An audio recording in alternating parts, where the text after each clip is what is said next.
¿Qué tal? Esperamos que estés bien, gracias por conectarte. Estoy aquí con mi hermano Mario. Estamos iniciando este nuevo tema de Jerusalén, ciudad codiciada, la ciudad del gran rey. ¿Algo que quieres decir, Mario?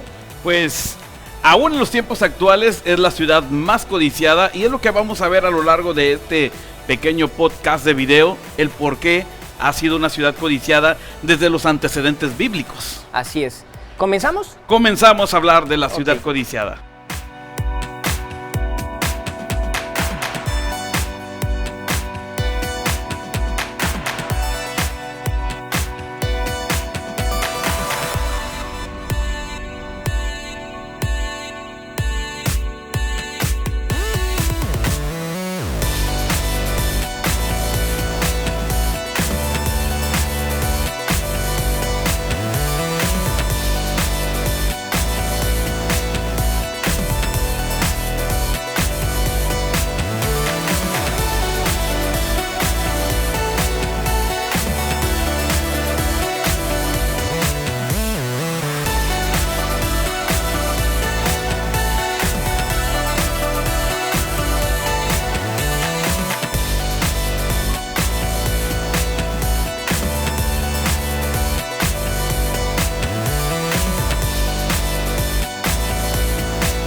Vamos a ver los antecedentes de Israel, cómo surge y cómo empieza.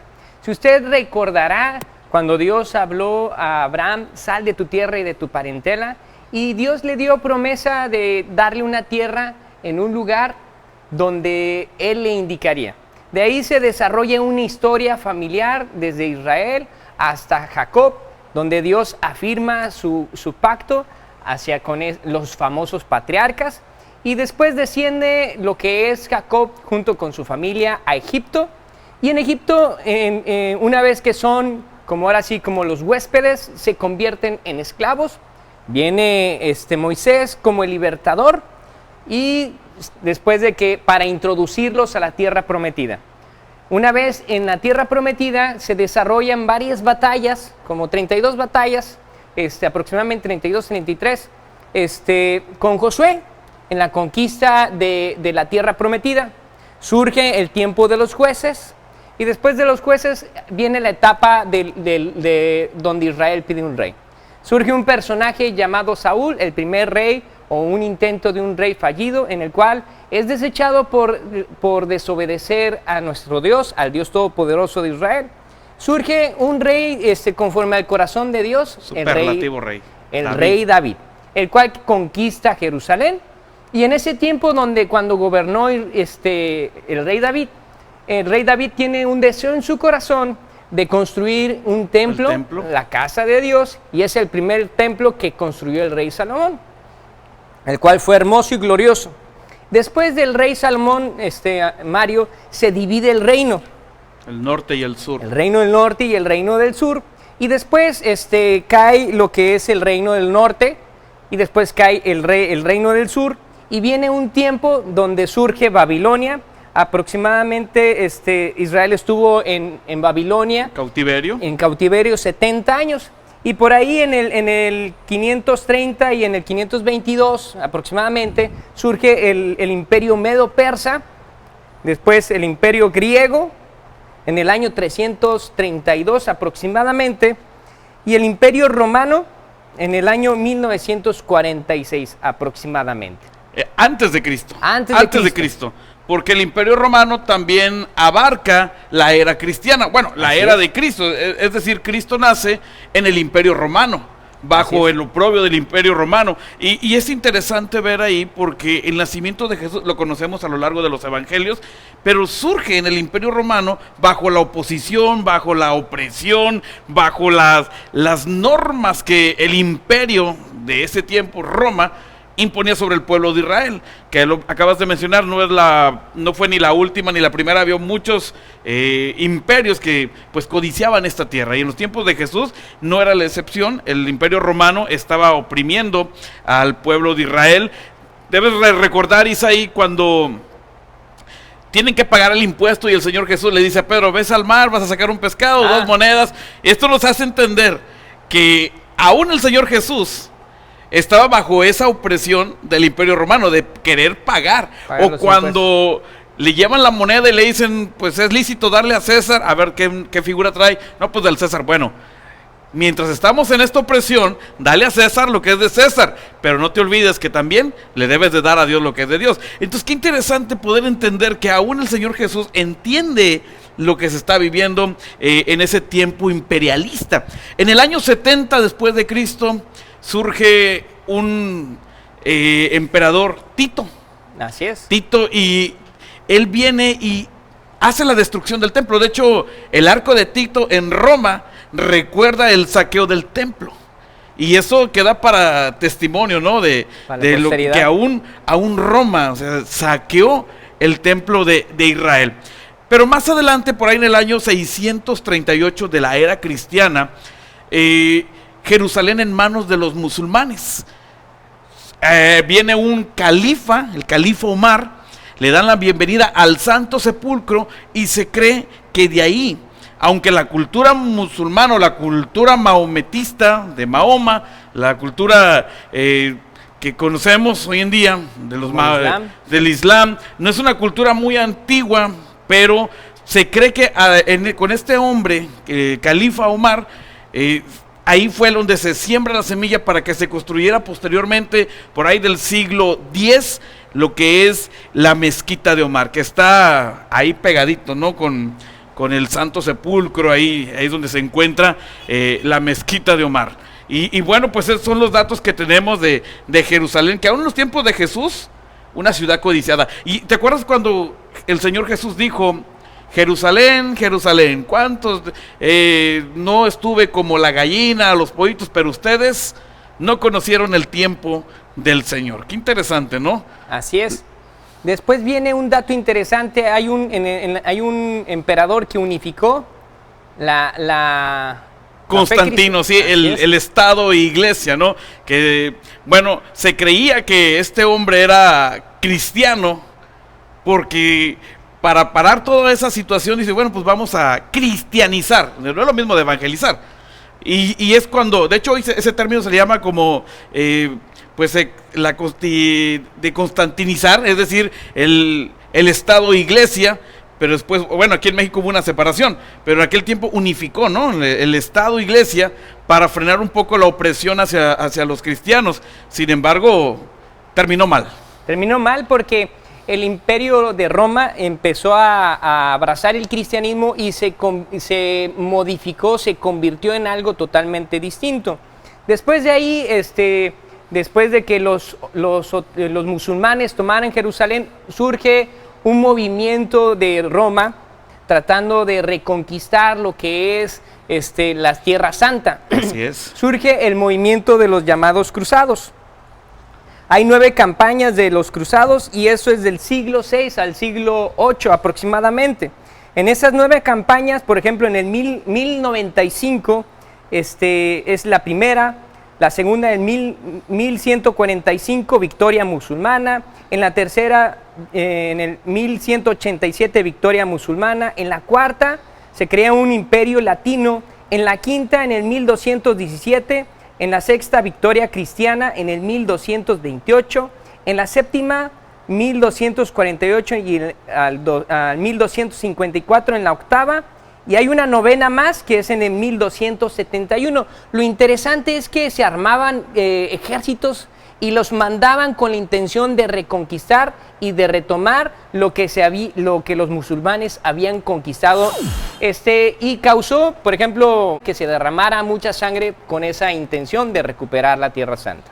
Incluso la Primera Guerra Mundial tiene mucho que ver con la nación de Israel, que fue por ahí del año de 1914, 1918 y también era parte de, ¿no? Uno de los propósitos era pues que poder algunos países sobreproteger Israel con la situación ya había mucho protestantismo en ese tiempo y pues recuperar Israel, ¿no? Pero también en la Segunda Guerra Mundial de 1939-1945 es importantísimo porque 3 años después 1948, un 14 de mayo, por ahí creo que sí, surge lo que es el Estado de Israel. Por ahí lo menciona también en el Estado judío la resolución 181 de la ONU. Y bueno, en la Primera Guerra Mundial surgió lo que fue las Sociedades Unidas o Sociedades Unidas, que fue un antecedente de las Naciones Unidas. Se creó, ¿por qué razón? Pues la Primera Guerra Mundial se denominaba la Gran Guerra, donde fue una catástrofe de muchas muertes. Entonces las Sociedades Unidas, las naciones, lo que antes era, la ONU en su antecesor, las Sociedades Unidas, lo que querían es que no hubiera una catástrofe así. Pero fue un intento fallido porque unos años, 2 décadas más adelante, surge la Segunda Guerra Mundial. Y después de la Segunda Guerra Mundial surge la ONU. Y para que ya no hubiese guerras, que no ha habido una tercera guerra mundial, que aunque en este año 2020, pleno siglo actual, pensábamos que iba a haber una tercera guerra mundial, pero hay algo interesante en eso, Isaí, porque la ONU actualmente, y lo vamos a ver más adelantito, está jugando un papel importantísimo en el Estado de Israel. Oposición, obviamente, Así con es. más organizaciones como la UNESCO y algunas otras organizaciones que son pues secretas, pero están en contra de, podríamos decir que sería antisemitismo. La división del mundo, por ejemplo, también en ese tiempo después de la Segunda Guerra Mundial, la antigua Unión Soviética, la URSS, la Unión de Repúblicas Soviéticas Socialistas, y lo que es pues el país de potencia y aliados, Estados Unidos. Hubo una división ahí, y todo esto pues también Jerusalén era parte de la codicia de todos estos países, Isaí. Ahí lo podemos encontrar en el internet, usted puede buscar los datos que estamos proporcionando. Así es. En ese tiempo, cuando en la Segunda Guerra Mundial se dividió el mundo, fue bipolar, lo que mencionabas, lo que es Estados Unidos y los aliados y la URSS, y surge el movimiento que dices, que hasta ahora la ONU ha estado desarrollando realmente su influencia política en respecto a Israel. Pero hay dos datos importantes antes de entrar a la temática que queremos llegar. Es que durante la resolución 181 de la ONU, de las Naciones Unidas, para hacer el Estado judío, en 1967 hubo una primera batalla, la batalla de los 6 días, que en 6 días el pueblo de Israel, siendo, ahora sí, ni teniendo ni más de 20 años, se enfrenta a la Liga Árabe, porque esta Liga Árabe quería destruirlos y echarlos al mar. Entonces es interesante porque según los datos, en cuanto a aviones y guerras, tanques de guerra, persona armada, Israel era superadas hasta un 70%. En todo, en armas y en numerología de personas. Bueno, en ese año, en 6 días, Israel pudo vencer a la Liga Árabe y con un contundente knockout.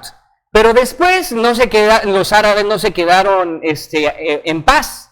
Surge una segunda batalla. Y fue, si de los 6 días era ahora sí muy agresivo la intención árabe de destruir Israel, prácticamente surge la famosa batalla de Yom Kippur. De Yom Kippur, sí. En 1973, con la intención de arrasar a lo que es a Israel, y de la misma manera, si antes era un 70%, Israel era superada casi un 80% en cuanto a todo lo militar, armas, tanques de guerra y aviones.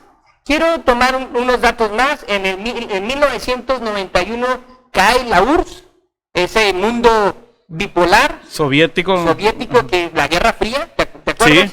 Sí. Y ¿por qué mencioné las dos batallas anteriores? Porque las dos fuerzas mundiales se concentraba el conflicto en Israel.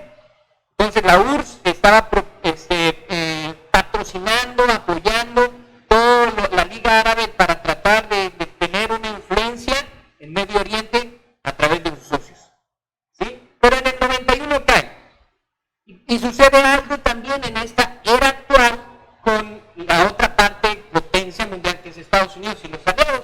En el 2008 hay una gran crisis financiera, y en el 2018 hay una declaración muy fuerte que dice que el globalismo, que como conocíamos, había acabado. ¿Sí? Y inicia una nueva etapa en la cual estamos nosotros viviendo, como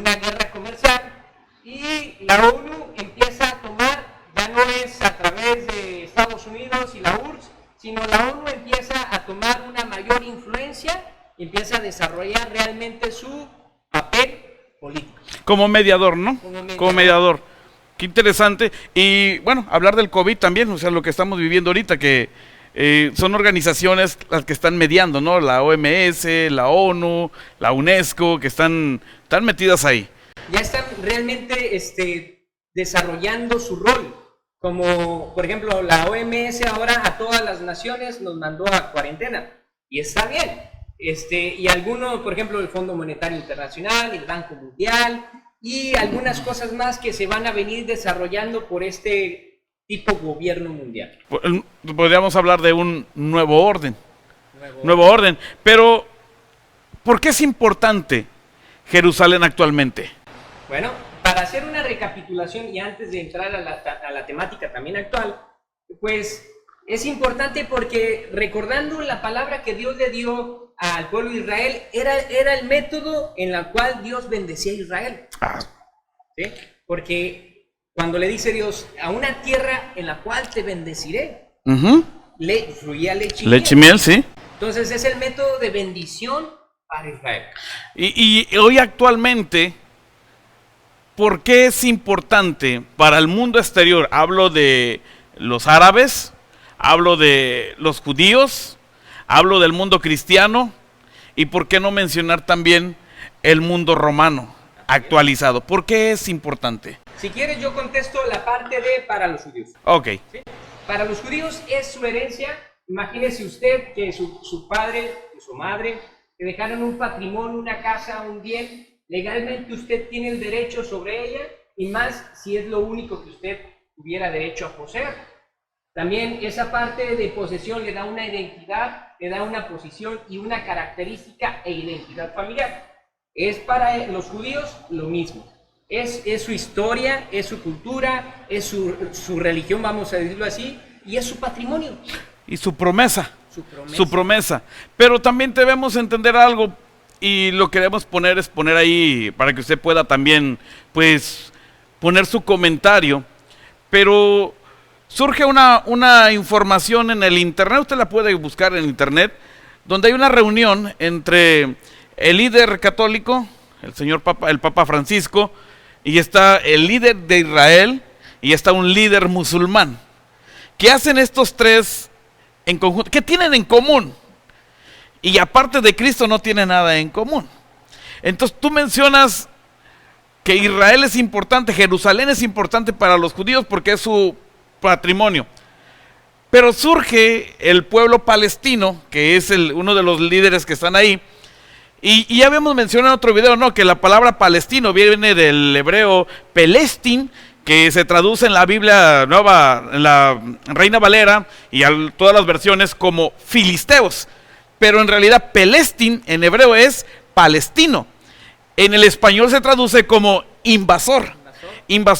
Entonces, para ellos dicen, bueno, está bien, Isaac dicen que es hijo de Abraham, pero nosotros también tenemos un heredero, y es Ismael. Y ese es el punto que reclaman. Ahora, tenemos que hablar fuerte y claro, ¿por qué razón se está negociando esto? Entonces hablamos, si las organizaciones mundiales que están para mediar dicen, bueno, vamos a darle el fallo a Palestina, Jerusalén es la capital de Palestina, que así fuese el fallo, que es lo que se está peleando, ¿no? Así es. Entonces, ¿nuestro Cristo judío vendría siendo? Es lo que están tratando de implementar, o convencernos, que darle esa identidad tipo palestino a Jesús. Exactamente, y en realidad es que no, porque hay un pleito en la Biblia de judíos contra filisteos o palestinos. Es un pleito que está ahí.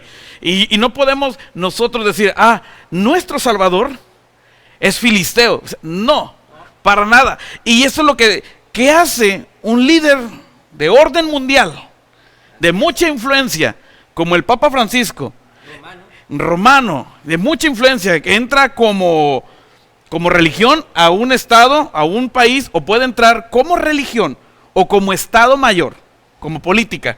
Quisiera agregar un comentario sobre lo que estamos hablando. ¿por qué genera tanta polémica el territorio de Jerusalén y por qué para los palestinos o los árabes o el Islam es importante? Mencionaste que había una mezquita de Omar, que es más antigua. Ajá. Es un centro de adoración para los árabes, tan importante como para los judíos, y en su momento también para los cristianos. ¿Por qué? Por la historia que nos conlleva y la relación que nos lleva con Jesús. Pero sí sabías que ahí a través de los árabes, los territorios árabes, pasan la gran cantidad de petróleo. Ellos tienen la llave del petróleo mundial. Por eso los árabes saben presionar políticamente a todo el mundo para poder, vamos a decir, tener mayor peso. Claro, o sea, las finanzas las manejan ellos. Las finanzas las manejan ellos. Pero es importantísimo entender. El pueblo de Israel, a mí me sorprende porque esto no es un dato que nosotros lo tenemos. Esto está en el internet y fue una información a nivel mundial. Estados Unidos declara, no señores, y Jerusalén es la capital de Israel, y vaya, no están preparados para este comentario, se diría, ¿no? Y ellos van y trasladan su embajada, y yo celebro esa decisión y ese discernimiento para decir, no, Israel, Jerusalén es la capital de Israel. Y hubo conflicto cuando se instaló la embajada. Así es. ¿Por qué razón? Porque muchos, el pensar de que se dé el fallo hacia Israel, es decir, no, Palestina, Jerusalén le pertenece a Palestina, entonces estamos hablando que cambia totalmente todo. Ahora, la UNESCO hizo un cambio. La UNESCO hizo un cambio donde cambió totalmente la escritura y todo lo que mencionase judío lo trasladó a palestino. ¿Por qué razón? Porque quieren dar de que nuestro Jesús es palestino. Y los datos históricos de la Biblia nos dicen todo lo contrario. Por ejemplo, nos habla los magos. Vamos a Judea, la anotación que da el mismo emperador acerca de dónde había de nacer el Cristo. Y tantas cosas que nos menciona la Biblia, pero nunca menciona la palabra palestinos. Por ejemplo, en los 70s, por ahí la economía estadounidense, del famoso patrón oro en el dólar, por ahí un presidente importante dijo que se iba a dejar el patrón oro y se convirtió en el famoso patrón petrodólar. Ah, claro. Y también Rusia, que tiene también negocios con este país, aún así los árabes están divididos. Una parte está bajo la influencia estadounidense y otra está bajo la influencia de lo que era la URSS. Ahora ya no existe la URSS, pero ahora está Rusia, ¿sí? Y ahora Estados Unidos ya es el patrón oro, y en ese tiempo se recordará que también hubo una tipo guerra de petróleo o una recesión en el precio de petróleo. Usted sabrá que bajaron el precio de las gasolinas. ¿Cómo los árabes están teniendo éxito para influenciar, por ejemplo, la UNESCO? Es a través de ese sistema, de esos energéticos que ellos tienen, porque tengo el dato que ellos, de la manera que están en el petróleo, da un gran margen de ganancia. Por supuesto. Entonces, entonces ellos, al tener la llave del petróleo, están presionando a la ONU y a todos los organismos para poder hacer lo que tú dices. Y mira, yo encontré un dato que quiero proporcionarlo y dice, el Cristo es judío y la Biblia lo respalda. Uno tiene que entender aquel encuentro que tuvo Jesús con la mujer samaritana. Le dice, pues nuestros antepasados dicen que se adora en este monte, y Jesús dice, de Sión viene la salvación, es judío. Dice, lamentamos mucho, dice por aquí, que los líderes cristianos católicos como el Papa Francisco, que decidió ayer a los llamados palestinos, poniéndose en contra de Israel y su eterna capital, Jerusalén. Esta actitud no es de ahora. Debería, dice, avergonzarse, ya que el Cristo que predica es judío. Es hijo de una madre judía y es de un padre judío. Sus discípulos fueron judíos y los primeros cristianos fueron judíos. Y tenemos que entender algo. Dice por acá, lamentamos su posición, hablando del Papa Francisco, como tal, dice, el pasado que lleváis al error a millones de fieles, dice que siguen humildemente vuestra teología. Me atrevería a decir que serían capaces de enseñar dentro de poco que el Cristo que predicas es palestino.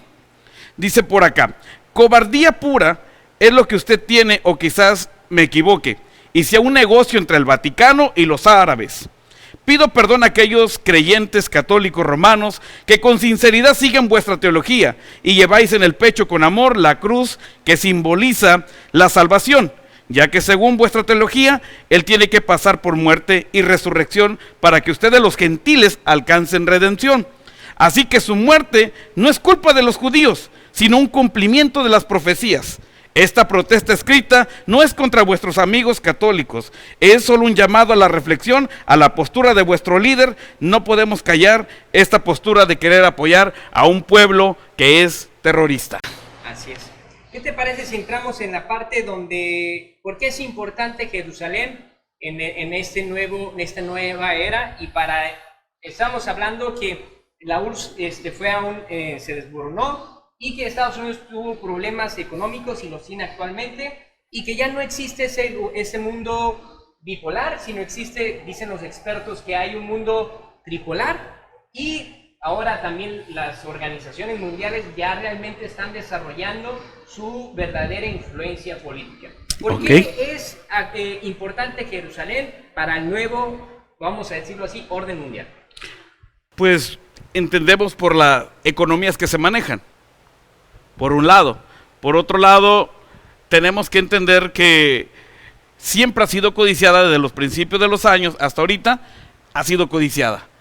Y creo, en mi humilde opinión, es por el sistema que Israel tiene. Aparte, pareciera algo, mira, en estos años Israel ha hecho fructificar en el desierto. Y también nos dice una palabra en Isaías, que llenaría de toda la faz de la tierra del fruto. No hay tecnología, no hay ciencia, no hay aún en la medicina que los israelitas no estén inmiscuidos. Pero no es la tierra, o sea, es el pacto que es entre Dios y su pueblo. Yo quiero pensar que quieren agarrar, como en aquel tiempo cuando salieron los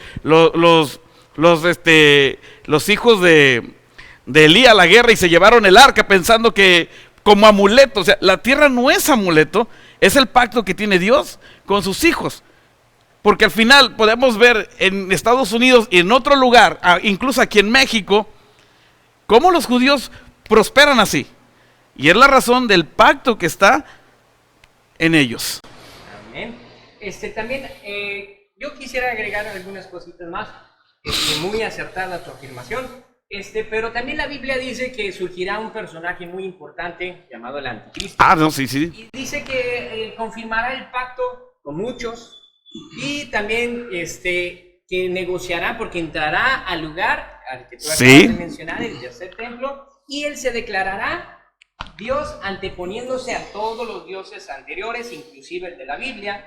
Y también se cree, los cristianos creemos, y algunas religiones más, que este personaje va a firmar un pacto de paz. ¿Y dónde crees que se cree que es? Pues en Jerusalén. En Jerusalén y en el templo. Así es. Y algo importante, según la cronología bíblica e histórica que le hemos presentado, Jerusalén siempre ha estado participando como algo importante en cada uno de los imperios que han surgido, desde Babilonia, desde el Medo-Persa, desde el griego, romano, y todos los demás, por ejemplo, en el Imperio Otomano. Y el periodo del silencio también. En el periodo del silencio, los 400 años, hubo grupos que se levantaron para defender todo aquel que se opusiera a Israel.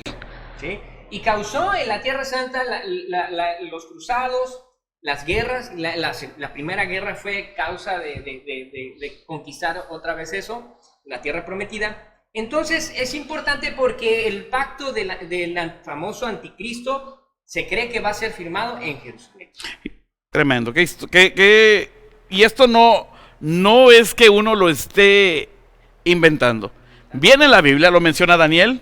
Jesús mismo en Mateo dice, cuando venga la desolación, de la que habla Daniel, la abominación desoladora, y habla de esto, que se creía que había sido con Epifanes, ¿no? Y resulta que estamos también en estos tiempos donde, pues, cuidado, estamos viendo tiempos muy peligrosos y hablando de este nuevo orden, ¿no? O sea, que de repente nos digan, ¿sabes qué?